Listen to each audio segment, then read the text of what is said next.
बांग्लादेश में हिंदुओं की हत्या बनी चुनावी स्कीम। जी हां, खुफिया एजेंसियों का बड़ा खुलासा। नमस्कार दोस्तों, वार्ता चैनल में मैं शालीमार जायसवाल आपका स्वागत करती हूं। मोहम्मद यूनुस के शासन वाले बांग्लादेश में अल्पसंख्यक हिंदुओं के लिए स्थितियां खतरनाक हो गई है। जी हां, हिंदुओं के खिलाफ हमलों की शुरुआत अगस्त 2024 में शेख हसीना सरकार के जाने के बाद ही हो गई थी, लेकिन हाल के दिनों में चुनाव की घोषणा के बाद इसमें तेजी आई है। पिछले कुछ समय में कई हिंदुओं की हत्या की खबर सामने आई है, जिसमें दिसंबर में दीपू चंद्रदास की नृशंस हत्या भी शामिल है। दीपू चंद्रदास को पैगंबर के अपमान का आरोप लगाकर भीड़ ने पीट पीट कर मार डाला था। अब बांग्लादेश के एक नेता ने हिंदुओं के खिलाफ हो रहे हमलों के पीछे एक पैटर्न का खुलासा किया है। बांग्लादेश के चुनावों के लिए एक उम्मीदवार ने माना है कि राजनेता ही अल्पसंख्यकों के खिलाफ सांप्रदायिक हिंसा भड़का रहे हैं। इसे वोट जीतने के लिए एक रणनीति के तौर पर इस्तेमाल किया जा रहा है। जैसे जैसे आम चुनाव करीब आ रहे हैं, अल्पसंख्यकों पर बढ़ते हमले इस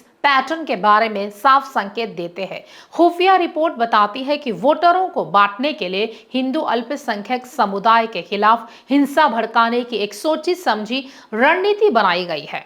तो आइए देखते हैं बांग्लादेश पर हमारी एक खास रिपोर्ट।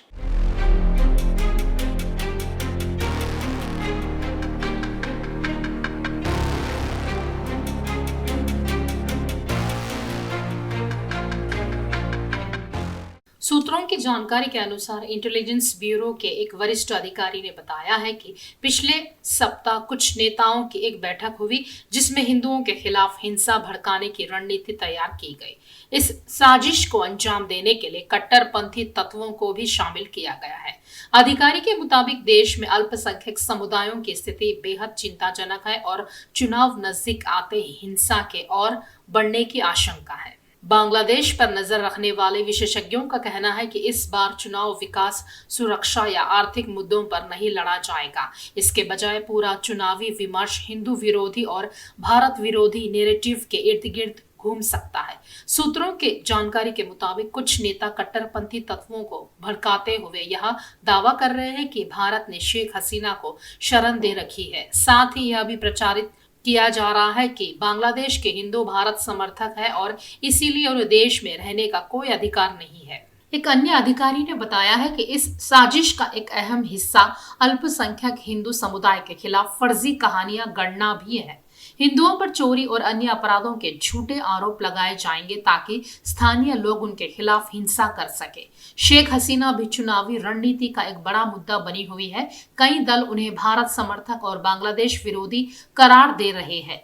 भारत पर हसीना को शरण देने के आरोप लगाए जा रहे हैं, जबकि बांग्लादेश उनकी प्रत्यर्पण मांग कर चुका है। विशेषज्ञों का मानना है कि यह रणनीति कितनी सफल होगी इसका आंकलन करना मुश्किल है। हालांकि बांग्लादेश की बड़ी आबादी भारत के साथ अच्छे संबंध चाहती है, न कि पाकिस्तान के साथ। अधिकारियों का कहना है कि भारत और हिंदू विरोधी बयानबाजी से जमाते इस्लामी को खास फायदा हो रहा है। सबसे बड़ी चिंता यह है कि आने वाले दिनों में हालात और बिगड़ सकते हैं। देश में कई हिंदू परिवार भय के माहौल में जी रहे हैं और अगर हिंसा बढ़ी तो बड़े पैमाने पर पलायन की स्थिति बन सकती है। ऐसे में सीमावर्ती इलाकों पर अतिरिक्त दबाव बढ़ेगा, जो पहले से ही जमात समर्थित मोहम्मद यूनुस के सत्ता में आने के बाद संवेदनशील बने हुए हैं। बांग्लादेश में अल्पसंख्यकों का उत्पीड़न कोई नई बात नहीं है। वर्षों से ऐसा होता आ रहा है और समय के साथ उनकी आबादी में भी भारी गिरावट आई है। अधिकारियों के मुताबिक इस बार स्थिति इसीलिए ज्यादा गंभीर है क्योंकि यह केवल उत्पीड़न नहीं बल्कि सुनियोजित वोट बैंक राजनीति का हिस्सा बन चुका है। यह सब ऐसे समय हो रहा है जब कई नेता देश में इस्लामिक राज्य की स्थापना की मांग कर रहे हैं और संविधान के बजाय शरिया कानून लागू करने की बात कह रहे हैं। ऐसे में तनावपूर्ण माहौल में बांग्लादेश में रहने वाले अल्पसंख्यकों की सुरक्षा को लेकर गहरी चिंता बनी हुई है।